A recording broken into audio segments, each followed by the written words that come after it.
The civil war in Sudan is now in its third year, and as fighting intensifies between the Sudanese armed forces and the paramilitary rapid support forces, cholera is spreading fast. Medical supplies remain scarce, and aid agencies are struggling to reach the sick.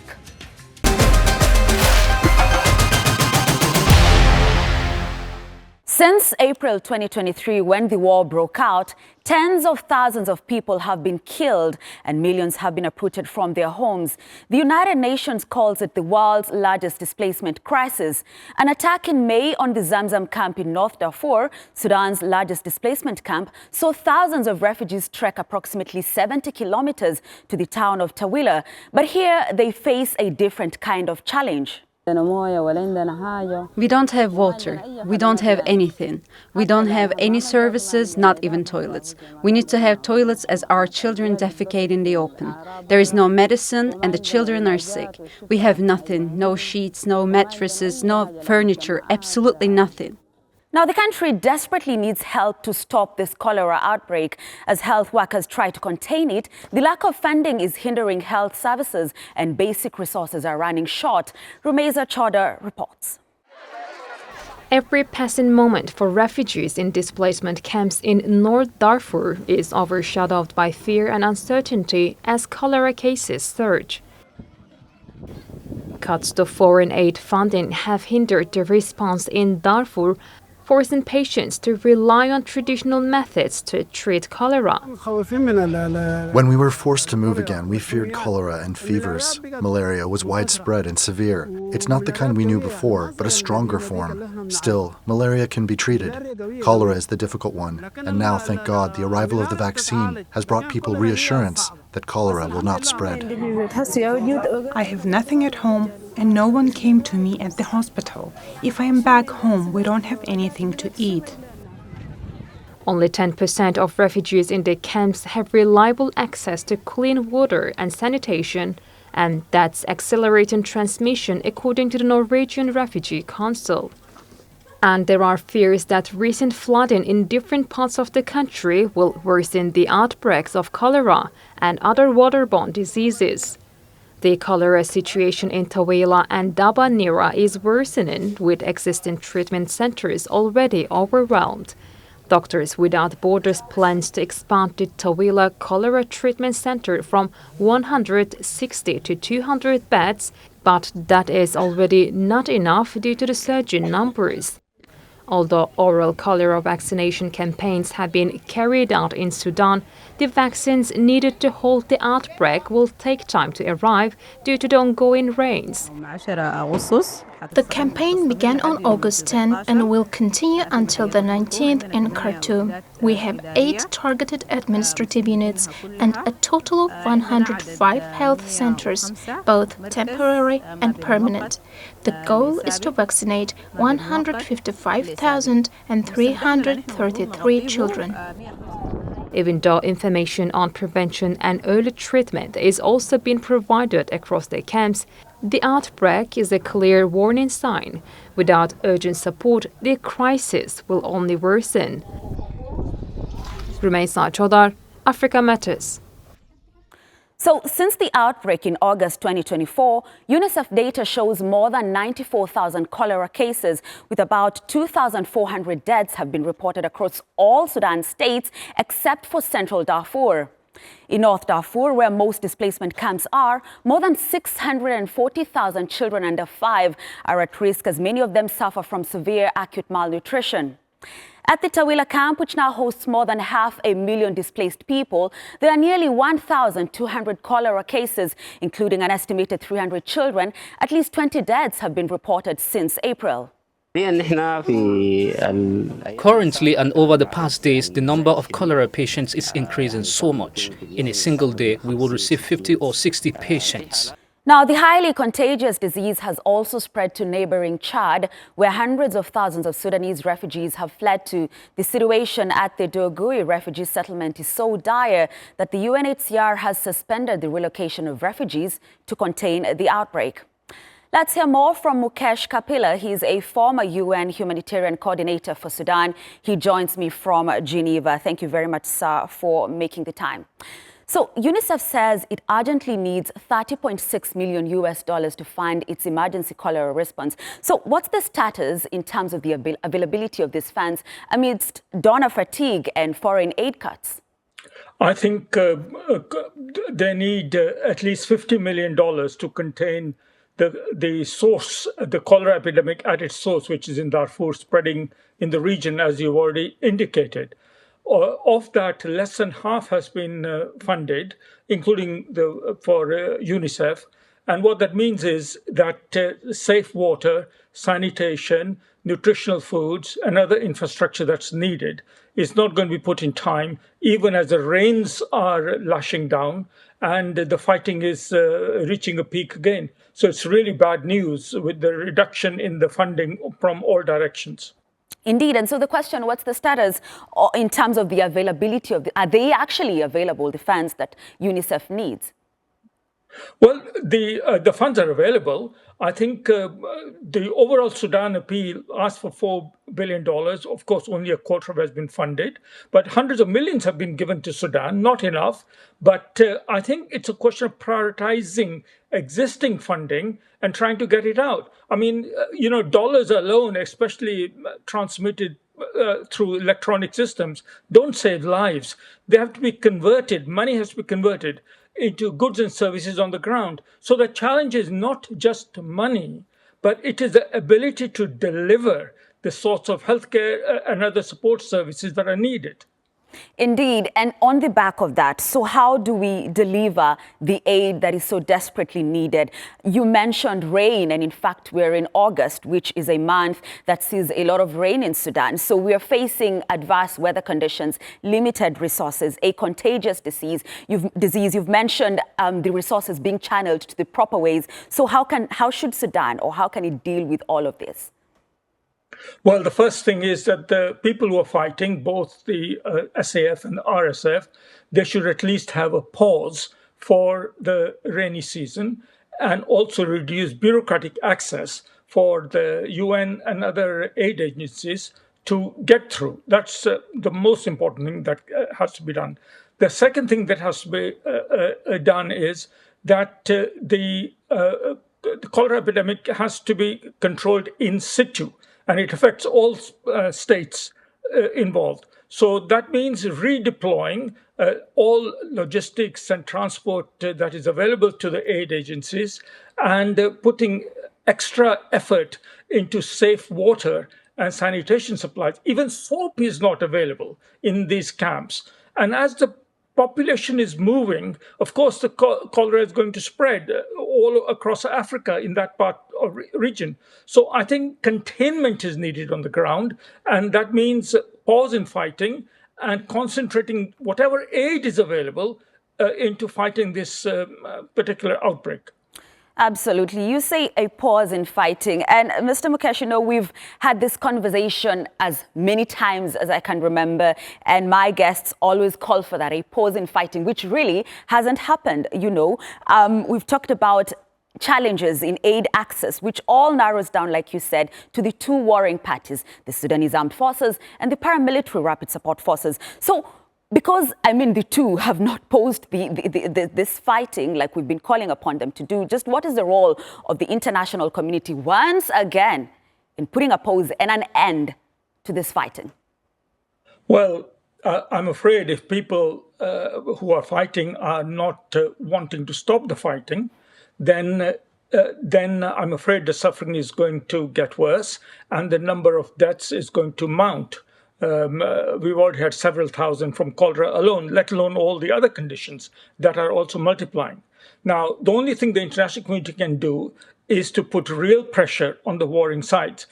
And the international community says it's doing that, but of course it isn't. Wars are costly. They cost billions to enable them. And that money comes from somewhere.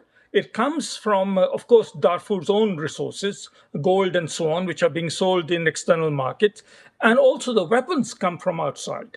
So I think the international community says one thing, in terms of expressing concern or wanting to tell the fighters, hey, pause or stop or look after your people better. But quite honestly, it's a sincerity of the international community, the people who are the countries that are supporting both sides, one way or the other, that is at dispute. So I'm afraid in that scenario, I have nothing positive to say. The international community has given up, not only given up, it is deliberately fueling the war, because you can't fight such wars without money, without resources, and without weaponry. And that's obviously coming in from sponsors of the war. So I think that's a question that needs to be posed to the international community more widely. But the countries that are supporting each side, they are powerful countries. They are influential countries in the international system, both regionally as well as globally. So unless they stop fueling the war from the outside, I can't see any hope for Sudan. And, you know, on the back of that, I just remembered IOM, the International Organization for Migration, calling this the least remembered war. I mean, we've called it the forgotten war several times. So in your opinion, sir, just where does Sudan feature on the world's priority list? Amidst all the wars we're seeing in the world, where does Sudan feature? Well, Sudan is most definitely, on the numbers affected alone, the world's most serious humanitarian and human rights situation. Now, terrible things are going on in Gaza, but unfortunately, all the coverage of Gaza is at the expense of Sudan, and it sucked the oxygen out of literally creating global awareness and global understanding about what's going on. It doesn't help that there are very few independent journalists on the ground, and that doesn't help either. So I think it's not that we have forgotten about Sudan, but in a world of multiple crises, this is of very little political importance to the powers in the world. These people have been fighting each other. They've been fighting ever since I was the UN coordinator 20 years ago there, when the first genocide in Darfur happened. And that it doesn't help when there is no will in the country and there is no motivation within the country, despite civil society activists calling for all the right things. So the international community cannot, the only thing the international community can be blamed for is fueling the war, those countries that are doing it. But as for the rest, I don't think we can blame them too much. They've got many things to worry about. And if people are minded to kill each other, it is not the job of the international community to try and stop them doing that if they don't want to. So I've got a blunt message here. If the people of Sudan are so dehumanizing each other, so depraved in the way they act with the multiple atrocities that are going on, especially in Darfur, but also in other regions, then quite honestly, other than asking the rest of the world not to interfere in fueling the war, I don't have much else to say, really. Oh, goodness, and I think that's where we'll end it. Thank you.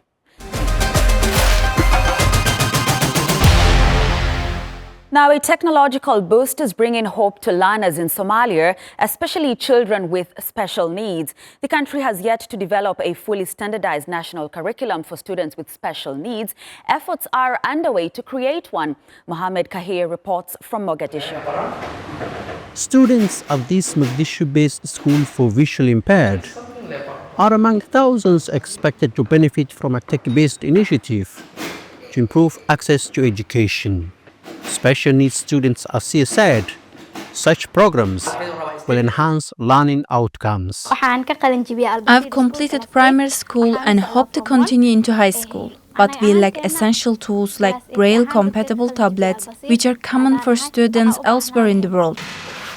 With no unified national curriculum yet for special needs students in the country, the principal of this school hopes the program could also help establish a standard framework. The United Nations in Somalia data shows that about 360,000 Somalis are visually impaired, and there are only 4 schools that teach Braille in Mogadishu. It's vital to have a unified national curriculum for special needs learners, including those with visual impairments. Right now, there is no standardized Braille syllabus. Save the Children, has joined efforts with the government and telecommunication firm Hormuz to use mobile technology to improve access and bring digital literacy closer to vulnerable children. The agreement also includes the real-time information sharing during crises, such as floods and droughts. This partnership is rooted in cooperation and the strategic use of technology to uplift Somali children in education. Government officials have welcomed the move, especially the provision of internet access to public schools to support e-learning. This initiative has both positive and negative sides. While smart tablets improve learning, they also risk exposing children to harmful online content like internet games. According to UNICEF, over 3 million Somali children are out of schools due to conflict, poverty, and displacement. Initiatives like these are expected to help improve enrollment rates.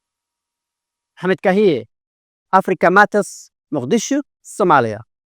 And still in Somalia, a young woman is breaking barriers in an industry almost entirely dominated by men. Uba Mohamud is believed to be one of just 2 women working as a mechanic in Mogadishu. Kubra Akoch has the story. In a small garage in Somalia's capital, Uba Mohammed is doing something unconventional for Somali women: fixing cars. Being a female mechanic in this industry is challenging, but despite the difficulties, I'm happy doing this hard work as I currently have no other viable options. Her mentor is Abdurizak Abdi, who's been doing this job for 3 decades, but this, he says, is new to him. I have never seen girls who are ready to learn skills like mechanic except this girl.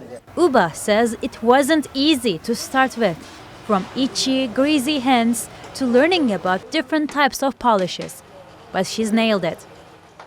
The Somali Technical Training Institute offers courses in mechanics, but no women have enrolled. There are challenges. First challenge is the Somali culture, where normally only men work at mechanics. This lessens or discourages girls from registering for mechanic courses. There are no role model mechanics of girls in the field. That is another challenge. Somali culture still sees many roles split along gender lines. Some male mechanics claim this job is not for women. I don't think women can do such tough work. Men are meant to carrying metals and working on them. If you see women working on this field, circumstances force them to do so. I'm a client of the garage where Uba, a skilled female mechanic, repairs my tuk-tuk or 3-wheeled motorcycle taxi. I am very pleased with Uba's work on my tuk-tuk. Uba did not start this job to challenge gender roles, but she does have plans to develop her skills. She is preparing to study mechanical engineering. I aspire to work for prominent industrial factories. My goal is to become a role model for Somali women, demonstrating that they can pursue any career without relying on anyone else. And that's a powerful and inspirational message, not just for women in Somalia, but also around the world. Kubra Akoch, Africa Matters. In Zimbabwe, climate activist Tavatsni Gwini is reforesting Harare's high-density suburbs through a campaign called One Tree at a Time. The initiative, which focuses on community-driven environmental protection, has resulted in the planting of over 7,500 trees across rural communities in Zimbabwe since its launch in 2020. Brenda Radido reports. Tafadza Gwini is rallying his community to confront the realities of climate change. Gwini knows these challenges are not unique to Kwadza. Like many low-income areas in Zimbabwe, the community is bearing the brunt of environmental changes due to climate change. The founder of Greening Kwadza uses advocacy to empower community members with knowledge and tools to protect their environment. All they just needed was someone to champion the movement. So I'm finding it easier, and people are actually relating with me because they face the same challenges that we are facing, and they feel it. All they needed was someone to lead, and that's where I am providing the leadership in different communities.